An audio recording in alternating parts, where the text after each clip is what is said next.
Hello everyone, welcome back to my YouTube channel Code Shop by Nitesh. In this video we have Arvind. Arvind ने recently जो है DXC का exam crack किया है, तो जानेंगे उनके एक्सपीरियंस के बारे में, कैसे इन्होंने इस अपॉर्चुनिटी को ग्रैब किया. तो firstly Arvind, introduce yourself. After that we will discuss the whole process about this company.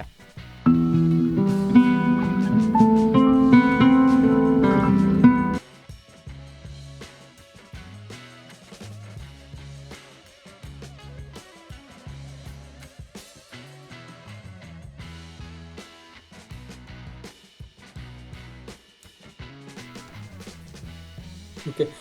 First of all, thank you, Nitesh, for giving me this experience of my DXC. My name is Arvind Pal. I belong to Bhopal. Currently, I am pursuing my BTech in Computer Science Engineering from Technocrats Institute of Technology, Bhopal.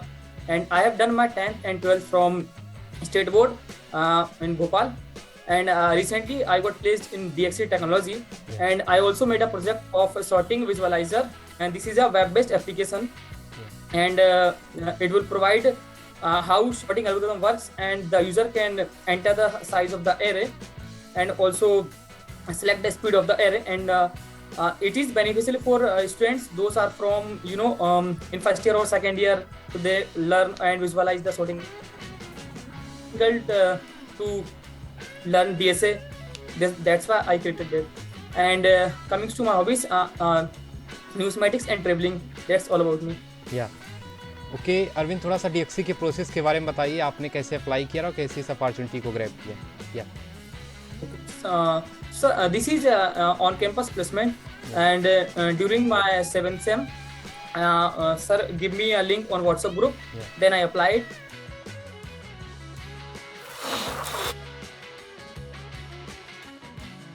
And that's it. Okay, so इसके थोड़ा interview के बारे में बताइए. Return round हुआ, after that आपका कैसा interview हुआ, उसके बारे में थोड़ा सा बताइए. So the hiring process only 2 rounds. First is online aptitude test and the online assessment test.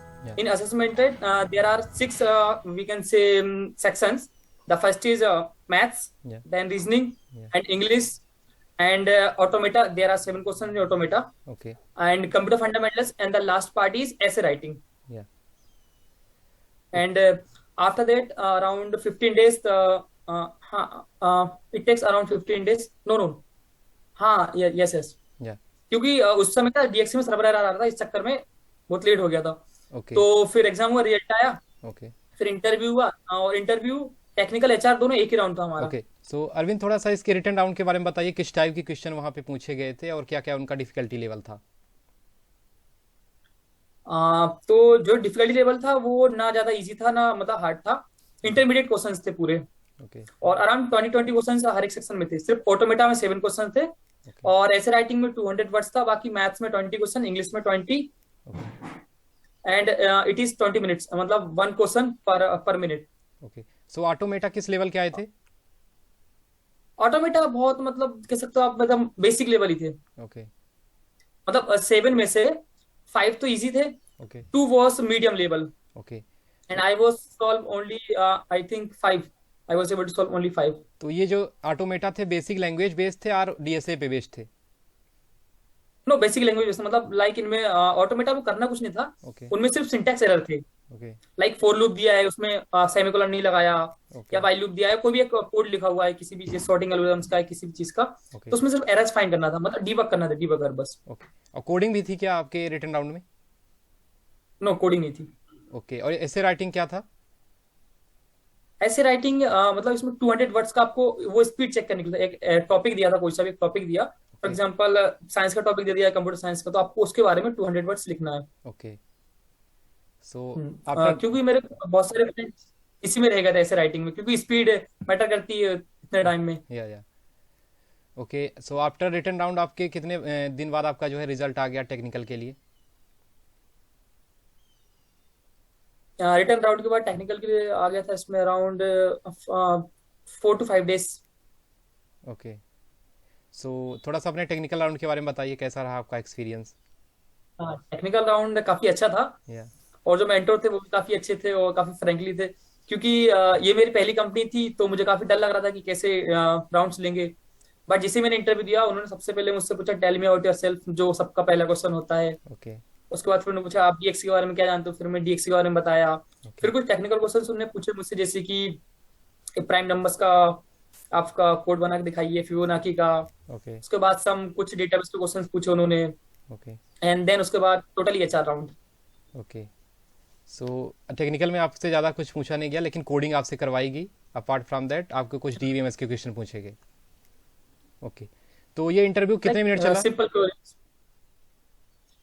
It was around I think 35 minutes. Okay. So behavioural question भी थे आप में, ओनली या 4 टाइप क्वेश्चन? एचआर क्वेश्चंस थे और कुछ situation based question थे, like कि if you are a team leader and या you are under some you know yes yes employees, मतलब आपके अंदर में अगर कुछ बंदे हैं या और उन्होंने कुछ मिस्टेक कर दी है, तो आप कैसे इसको हैंडल करोगे, या फिर उन सबको साथ में कैसे लेके आओगे। ओके या किसी एम्प्लॉय ने छुट्टी कर ली, आप टीम लीडर हो, तो आप वो वर्क मतलब कैसे डिस्ट्रीब्यूट करोगे, या फिर इस टाइप से कुछ क्वेश्चंस थे। Okay. So after technical round आपको एचआर राउंड भी कंडक्ट हुआ कि डायरेक्टली आपको जो है आपका रिजल्ट दे दिया गया कि you are selected for DXC? No, technical और एचआर दोनों एक ही राउंड थे, ओके एक ही राउंड में दोनों हो गया था। ओके। सो ये प्रोसेस आपका रिजल्ट कितने टाइम लग गया आने में, पूरा रिटर्न राउंड से लेकर के रिजल्ट आने तक? इसमें लग गया था around 1.5 month. Okay okay. So थोड़ा सा अरविंद बताइए अपनी प्लेसमेंट जर्नी के बारे में। आपने कौन कौन सी और कंपनी अप्लाई किया बट आपने जो है रिजेक्शन वहाँ से आए, या आपने रिटर्न राउंड क्लियर किया बट आपने हाँ, इंटरव्यू नहीं कर पाए? ये ये क्वेश्चन बता, अच्छा पूछा आपने। या मैंने कॉग्निजेंट का इंटरव्यू दिया, कैप्जेमिनी का इंटरव्यू दिया, वहां तक मैं पहुंचा, ओके लेकिन किसी कारणवश नहीं हो पाया। ओके। सो थोड़ा सा कॉग्निजेंट के प्रोसेस के बारे में बताइए। आपने रिटर्न क्वालिफाई किया है तभी आप इंटरव्यू तक पहुँचे हो। सो कॉग्निजेंट भी सिंपल था इसी की तरह, उसमें सिर्फ एप्टीट्यूड था और सम 2022 से उन्होंने कुछ सूडो गेम्स ला या दिए थे। Game based aptitude. Games exactly याद नहीं है या है ना, गेम बेस्ड एप्टीट्यूड, जैसे जो कि सिर्फ कैप्जेमिनी करती थी, या इस बार कॉग्निजेंट ने भी वो कर दिया। या क्योंकि मैंने कॉग्निजेंट कैप्जेमिनी की प्रिपरेशन करी थी, तो वो भी मुझसे बन गए थे। ओके तो वही सिंपली उसमें भी मैथ्स, रीजनिंग, इंग्लिश तीनों टॉपिक्स थे, जो कि काफी इजी क्वेश्चन थे, डिफिकल्ट नहीं थे। ओके। मेनली उन्होंने फोकस किया गेम बेस्ड एप्टीट्यूड पे, यस यस। वो निकाला। उसके बाद इंटरव्यू हुआ। इसका इंटरव्यू मेरा अराउंड 1.1 आवर चला था मेरा इंटरव्यू, 60 मिनट्स कॉग्निजेंट समथिंग। का या। उसके बाद भी नहीं हुआ। सो तो उन्होंने मुझसे कुछ या इंटरव्यू के बारे में बताइए थोड़ा सा। हाँ, कॉग्निजेंट का जो इंटरव्यू था वो उन्होंने क्या करा, 10 से 15 मुझसे एप्टीट्यूड क्वेश्चन करवाए। ओके और एप्टीट्यूड क्वेश्चन जो थे वो मतलब काफी अच्छे थे।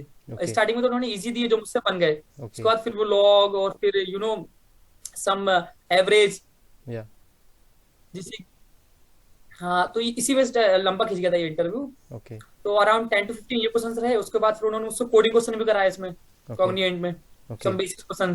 ओके सो एक क्वेश्चन था जो कि मतलब था इजी, उन्होंने बोला प्राइम नंबर करो, तो मैंने प्राइम नंबर बना दिया। ओके उसके बाद फिर बोलते एक काम करो, अब आप इसमें उसको और उन्होंने डिफिकल्ट कर दिया। फिर उसी को या बोला अब मैं कुछ नंबर इनपुट दूंगा, ओके अब आप यहाँ से प्राइम नंबर निकाल के दिखाओ। ओके। सो ये प्रोसेस था। तो मुझे थोड़ा टाइम लगा। हाँ, ये प्रोसेस था कॉग्निजेंट तो का। ओवरऑल एक्सपीरियंस आपका कैसा था?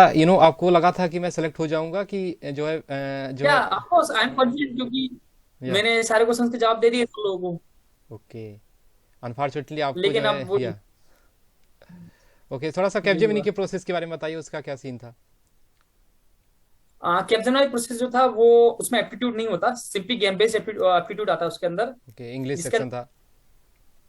हाँ, 5 6 सेक्शन होते हैं, उसके अंदर भी अलग अलग गेम्स होते हैं, लाइक एक तो सूडोको टाइप से होता है, हाँ हाँ और एक उसमें कुछ 5 पैटर्न्स दिए रहते हैं, मतलब स्टार ऐसे कुछ 5 वो पैटर्न्स होते हैं, हाँ हाँ उनमें वो ढूंढना पड़ता है कुछ। हाँ हाँ। और एक वो होता है बॉल को खिसकाने वाला, यस मतलब यस। ओनली सिर्फ गेम्स। ओके और हाँ, इंग्लिश आता है ओके। और सीडो कोड?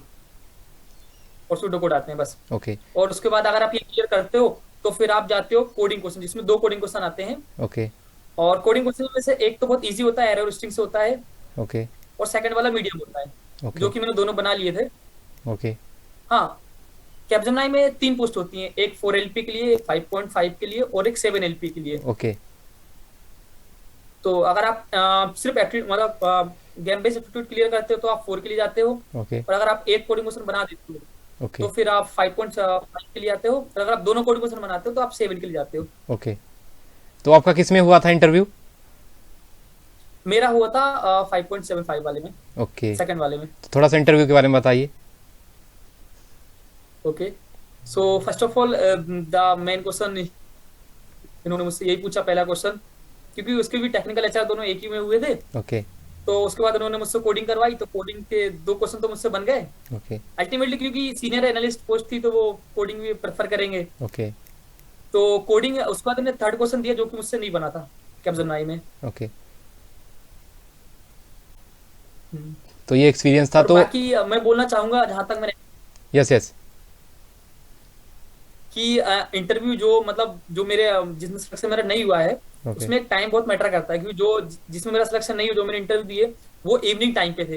यस अगर यस आप मतलब इंटरव्यू देने जाते हैं और अगर वो मॉर्निंग टाइम में होता है ना, यस तो बेस्ट होता है, क्योंकि उस समय वो इंटरव्यू फ्रेश होता है और आपसे क्वेश्चन भी कम पूछता है वो। Yes yes. और इवनिंग में ऐसा जो मैंने है एक्सपीरियंस किया। वो इवनिंग में फ्रस्ट्रेटेड हो जाते हैं। टेस्टेड हो जाता है वो, बस मतलब परेशान में आते हैं, वो बोलते हैं आपको जो करना हो करो। या यहाँ तक कि कैप्जेमिनी ने उसने मुझसे ये भी बोल दिया, एक काम करो आप तो गूगल पे सर्च कर लो, ओके। लिटरली उसने बोला आप सर्च कर लो। मैंने या उससे 3 बार पूछा कि मैं सही में सर्च कर लूं, बोला हाँ कर लो आप। हाँ। ओके। आफ्टर तो दैट ये भी आपको, होता है मतलब। सो आफ्टर दैट रिजेक्शन का मेल आपको आ गया। या रिजेक्शन का मिल आ गया। ओके, बट आपके ओवरऑल जो एक्सपीरियंस थे कॉग्निजेंट और कैपजेमिनी के अच्छे थे, बट आपको जो है वहाँ से जो है डिस्क्वालीफाइड कर दिया गया। या सो थोड़ा सा अरविंद अपनी कोडिंग जर्नी के बारे में शेयर करिए, आपकी स्किल्स क्या हैं और आपने कैसे इस पे वर्क किया। सो कोडिंग जर्नी मैंने मेरी जो डोमेन लैंग्वेज है वो सी प्लस प्लस है। ओके सो ये मैंने प्रिपेयर करा था कोडिंग निंजा से, वहां से सीखा था। ओके। और यूट्यूब चैनल से कुछ, जिससे कि अगर कोई सीखना चाहता हो तो लब्बब्बर है, आज के टाइम पे अपना कॉलेज है, बहुत सारे चैनल्स खुल गए हैं, हाँ हाँ। है ना। और उसके बाद फिर मैंने जंप कर दिया सीधे अपना HackerRank, hacker, and then I prefer LeetCode, या and I have solved around 200 questions on LeetCode. Okay. और डेटा स्ट्रक्चर के बारे में बताइए, आपने कितना किया डेटा स्ट्रक्चर में। डेटा स्ट्रक्चर, इफ मतलब अगर सर्विस बेस्ड कंपनी में जाना है तो डेटा स्ट्रक्चर मैंने सिर्फ पढ़ा है medium level, okay. Advance level नहीं पढ़ा, लाइक डीपी, ग्राफ, ट्री, यहाँ तक नहीं पहुंचा। या क्योंकि अभी तक जितने भी क्वेश्चंस आए वो एरे स्ट्रिंग के बाहर नहीं गए हैं। ओके। तो मेरे हिसाब से array string, stack, queue, link list, these are sufficient. Okay okay. थोड़ा सा प्रोजेक्ट के बारे में बताइए, आपने कैसे क्रिएट किया था और वो आपके लिए इंटरव्यू में कितना जो है आपके लिए इम्पोर्टेंस दिया। वैसे प्रोजेक्ट इंटरव्यू में मैटर करता है, लेकिन जितने मैंने इंटरव्यू दिए अभी तक प्रोजेक्ट के बारे में किसी ने डिटेल में पूछा नहीं। ओके ये बहुत मतलब प्लस पॉइंट रहा मेरा, ओके। क्योंकि मेरा प्रोजेक्ट जो था वो मतलब ठीक ठाक ही था, ज्यादा अच्छा नहीं था, या क्योंकि मेरे पास कम समय था। तो जो प्रोजेक्ट मेरा था वो सॉर्टिंग बेस्ड वाला ये था, मतलब एक वेब बेस्ड एप्लीकेशन थी ये। ओके। सिंपली क्योंकि मुझे कुछ आता नहीं था उस समय, और या मुझे आता था सिर्फ, तो इसलिए मैंने ये प्रोजेक्ट चुना था, डीएसए वाला। ओके। और डेटाबेस में आपने क्या किया था। डेटाबेस में एसक्यूएल, माइस्क्यूएल। ओके, वो किस लेवल तक आपने गए थे एसक्यूएल में। वो बस मेरा सिर्फ बिगनर लेवल ही था। ओके। क्यूरी वगैरह तो आपके इंटरव्यू में पूछी गई, तो किस टाइप की क्यूरी थी वहाँ पे। क्यूरी मतलब पूछ सकते हैं आपसे, जैसे कि सिलेक्ट या फिर ऑल्टर, मतलब बेसिक लेवल क्यूरीज पूछते हैं वो लोग। Okay. क्रड basically create read update delete. हाँ बस ये बेसिक लेवल ही। बाकी अगर डीबी में से बात करें तो मुझसे तो ऐसा नहीं पूछा उन लोगों ने ज्यादा डीप में, मतलब। ओके लेकिन फिर भी किसी से पूछ लेते हैं, नॉर्मलाइजेशन या फिर join, inner join, right join, ये सब मतलब डीप में चले जाते हैं डीबीएमएस में वो लोग। ओके। वो हाँ, एक तरीका और है जिससे कभी आप इंटरव्यू दे रहे हो ना, तो आप चाहे तो इंटरव्यू को अपनी तरफ मोड़ सकते हैं। कैसे? जैसे कि हमेशा मैंने उन्होंने क्योंकि आप जानते हो कुछ सब्जेक्ट्स होते हैं लाइक ऊप्स, ओएस या एंड कंप्यूटर नेटवर्क्स। या तो मैं क्या करता था, हमेशा इंटरव्यू में वो पूछता था आपका फेवरेट सब्जेक्ट, तो मैंने हमेशा बोला ऊप्स, क्योंकि ऊप्स में वैरायटी नहीं है, सिर्फ 4 चीज होती हैं, आपको पता या ही होगा। Four pillars. Inheritance, polymorphism, section. तो इसके बाहर वो जा ही नहीं पाएंगे आपसे। यस यस तो कभी भी आप जैसे इंट्रोडक्शन देते हैं आप, तो आप जो इंट्रोडक्शन बोलोगे उनको, वो उसी से आपसे क्वेश्चन पूछेंगे। Yes yes. तो मैंने हमेशा ऊप्स बोला, तो ऊप्स के बाहर गई नहीं वो कभी। ओके। सो थोड़ा सा ये बताइए कि आपके कम्युनिकेशन का कितना इफेक्ट पड़ा। आपने 3 इंटरव्यू दिया, तो आपको कभी लगा कि आपके कम्युनिकेशन की वजह से जो है आपको रिजेक्शन 2 मेल आए। हाँ, ये फर्क पड़ता है, क्योंकि मैं हिंदी मीडियम से था तो इंग्लिश मेरी प्रॉब्लम थी। या तो मुझे ऐसा लगता है कि कोडिंग स्किल्स ठीक थी, मतलब इंटरव्यू ठीक था, लेकिन वो कम्युनिकेशन की वजह से हो सकता है इफेक्ट। हुआ होगा कैप्जेमिनी कॉग्निएंट में, जहाँ तक मुझे लगता है। तो आपने कम्युनिकेशन के लिए कुछ प्रिपेयर किया था पहले से? हाँ, प्रिपेयर करा था, कॉलेज वालों ने मॉक टेस्ट दिलाए थे और बाकी तैयारी कराई थी, लेकिन फिर भी क्योंकि अब सडनली तो होता नहीं है अब, ओके क्योंकि मेरी तैयारी भी 4th ईयर से स्टार्ट हुई थी, ओके 3 साल से मैंने कुछ किया नहीं था। या आपको पता भी होगा, वैसे भी कोविड चला गया था तो हम या सो अरविंद, थोड़ा सा एक रोड मैप बताइए, ब्रीफली रोड मैप, यदि कोई डीएक्सी और कॉग्निजेंट कैपजेमिनी को क्रैक करना चाहता है तो क्या क्या रिसोर्सेज फॉलो करे सो इजीली वो इस अपॉर्चुनिटी को ग्रैब कर पाएगा? So first of all, they prepare some aptitude basic level, and there are some sites like IndiaBix. Yeah. IndiaBix is the best site for Yeah. preparing aptitude, Yeah. and it is sufficient, है ना, for aptitude. And then in coding purpose, the student can select any language like C++, Java, and Python. Yeah. I prefer only C++ or Java because some companies are not prefer Python. Yeah. So C++ and Java are best for starting, and they can start. And if you want to start, then some sites like HackerRank and HackerRank, these are the basic level sites. HackerRank, some basic questions and fundamentals. Then move to like GFG and LeetCode. Okay. And for interview purpose, there are so many videos, and your YouTube channels are also helpful in. I saw some interview experience from your YouTube channels also. Yeah. Recently. So this is the roadmap. Okay और सो ये सारी चीज़ें थी। और project के लिए आप क्या प्रिफर करना चाहोगे कि वेब एप्लीकेशन बना के जाए या ट्रेंडिंग टेक्नोलॉजी लाइक C++ में बना रहा है तो जो है DSA का यूज करके बनाए? तो इसके बारे में थोड़ा सा बताइए।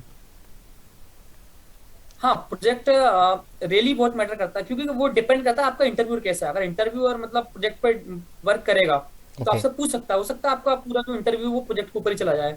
ओके सो प्रोजेक्ट बहुत, क्योंकि आपके रेज्यूमे में प्रोजेक्ट करा हुआ ऐसा कुछ होता भी नहीं कि जो आप इंटरव्यू को दिखाएं। ओके क्या दिखाएंगे आप? क्योंकि अगर आपने मान लो कोई लैंग्वेज सीखी या कुछ भी आपने सीखा, उसका कोई प्रूफ होना चाहिए। यस तो प्रोजेक्ट के लिए आप चाहे तो वेब पर जा सकते हैं, या फिर आज के ट्रेंडिंग पे चल रहा है लाइक AIML या किसी लैंग्वेज पे, लेकिन वो पुराने जमाने का नहीं होना चाहिए, मतलब उसमें कुछ यूनिकनेस होनी चाहिए। लाइक जैसे कि अभी ज्यादातर मैंने जूनियर्स को देखा वो बनाते हैं system management, library management, student management, कोई भी मैनेजमेंट सिस्टम, ये बिल्कुल नहीं चलेंगे आप। सो आज के टाइम पे ये जो चल रहा है ट्रेंडिंग में वो बना सकते हैं, लाइक फेस रिकॉग्निशन सिस्टम और सिस्टम, और वेब में तो इतने सारे हैं कि अब कोविड ट्रैकर, कई कई ट्रैकर, ट्रैफिक,